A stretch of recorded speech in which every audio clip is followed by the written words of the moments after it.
One thing that experienced reps like myself get all the time is how do you get referrals? And so I want to talk a little bit about that, how I get so many referrals. I usually average anywhere between 5 to 10 referrals a month. The number one rule to this is you cannot skip a step. You cannot skip getting the accounts to begin with. That means you can't skip cold contacting on the phone or knocking doors or going to networking groups or however it is that you get your accounts. You cannot skip that step. You do have to hit the pavement and grind really hard for probably about 6 months of just straight grinding in order for this to work.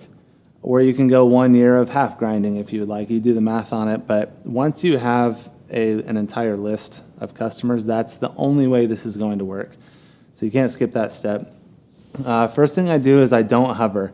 And a lot of times sales reps want to hover with their accounts because, like in Tommy Boy with the piece of bread, they treat it like it's something that they're not used to getting. But if you had 1 million pieces of bread and you dove into it like Scrooge McDuck with all of his gold coins, then you're not going to remember that one piece and treat it that way. And sales reps, I noticed, they treat customers like a helicopter mom, or they hover over them, meaning they show up to their site surveys. They call them and ask them how the site survey went, even though they were at the site survey already. They call them and tell them everything about the permit process. They show up to installation day. It's just way too much. Part of the reason you work at Solnova is you need to let the customer have the experience that they're going to have with the site surveyor. If you were to buy cable, you don't show up. If you're a cable sales guy, you don't show up when the cable installer is there installing your cable. That would be really weird if you went into Costco and the person that sold that cable or that dish to you showed up while it was getting installed just to say, hey, how are things going? I'm just checking in on you. Let the process happen. Once the process happens and you trust that process, then you can call the homeowner and ask how it went because you were too busy helping other customers. So don't hover your customers. Don't treat them like that little piece of bread. Next thing is you want to be the solar professional. You want to be the solar guy. I know a lot of reps in the past are like, oh, well, you know what? While I'm selling solar, I also drive Uber. And when I'm driving Uber, I get leads. No, you don't. You get people that give you their phone number that are never going to take you seriously because you are an Uber driver first. And that's where they met you. You are not the solar guy. If you are the solar guy, you specifically and only do solar. A lot of times people show up to houses with like the trench coats on, like in New York. Like, what do you want? I got solar here. I got watches here. I got home security. Don't do that. You only talk to them about solar ever, okay? And you being the solar professional and not the Uber driver and not the lawn guy and not the whatever it is that you could sell or potentially make other money on, they're going to start referring you as the solar professional to their friends or to their family. Next, on your cell phones, you have a place to put their first and last name. I always put the notes on there too. My good buddy Ben taught me that. You put notes on there like what their dog's name was, what the wife's name is, what their kids' names were, where they went to school, how old they were, things that they've told you so that when they call, you can be like, oh, hey, I know that you were taking Trixie to the vet and she had that cancer problem. Did everything get cleared out okay? Oh, yeah, it did. I'm surprised you remembered that. It was just a cyst or something. Like, okay, great. Also, how's Cindy? How's she doing? I know she was taking the kids to soccer. Are they still in there? Mikey and Jane, are they still in soccer? When you have these conversations, it just pulls up. If they call you, it just pulls up and you can have that conversation. You just read all the notes before you answer real quick. It really makes it personal and really allows them to remember. It really shows them kind of the type of person that you are, or shows that you really care about, not just slanging solar on them and saying, calling it a day, and then calling them up later and saying, hey, can I also have a referral? It means that you really care about the experience you had with them as well. Next are the thinking of yous, and those happen a lot through Facebook.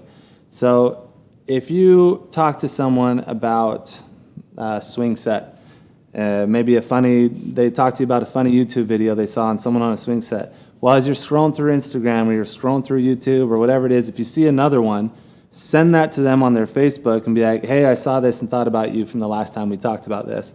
The thinking about yous, specific to the things that you've talked about in the house, are one of the best ways to keep in touch with your homeowners and let them know. And it's very simple. It's not invasive. It's not like you're texting it to them. It goes on their Facebook, and their friends get to see that you tagged them on it, and you should change your name to Jake, the solar guy, or whatever it might be, so that when you're tagging them on this or you put it on their timeline or whatever, they're seeing this and they're remembering it, right? Another thing I like to do is gifts. And I know it sounds expensive, but it's a lot cheaper than you think if you're making $5,000, $6,000 on this referral, is I like to get them a bottle of Dom Perignon. I take that on install day, or I take it shortly after, because that $140 bottle from Costco sits in the refrigerator, and they're only going to pull that out on special occasions, and special occasions usually happen when they have guests over or friends over, and then they ask where they got it from. Oh, our solar guy. It's just another point. Every time they open that fridge, they're looking at it and they remember it and they see you. Other people and other things that I've done is send like brownies in the mail or cookies in the mail or something like that with a little note on it saying thank you. But sending things in the mail, mailers are huge. Postcards on birthdays, and their birthday could be the day that they got their PTO or got their solar installed. That could be their birthday that you send them postcards from. Guys, sending a postcard is $1. If you take a picture of yourself with the family when they signed up with you, and you send them a postcard with that, it costs you $1, but the money you'll get from that is just, it's immeasurable. Another thing I like to do is check on their system. Check on their system. Hey guys, summertime's coming up. I just want to make sure your system's running properly before the air conditioning months come. And they're like, oh yeah, everything's great, or no, we're having issues with this. But it does give you a chance to show that you care, and again, touch on them again to see if they have anyone else to send to you. So those are some key points that I like to do when I'm getting referrals.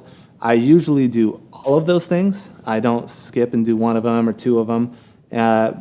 I knocked doors for about a year, and then I quit after that. I haven't knocked a door since, and everything that comes in is referral-based. And that is ultimately where we want to be so that we can set our own schedules and live a normal life and not grind as hard. So if you do all of those things, you should be able to get a referral-based business versus going out and grinding every single day and not knowing how many you're going to get that month, or having it depend on the schedule that you have, or any injuries that might come up, or events that your friends throw. It's all just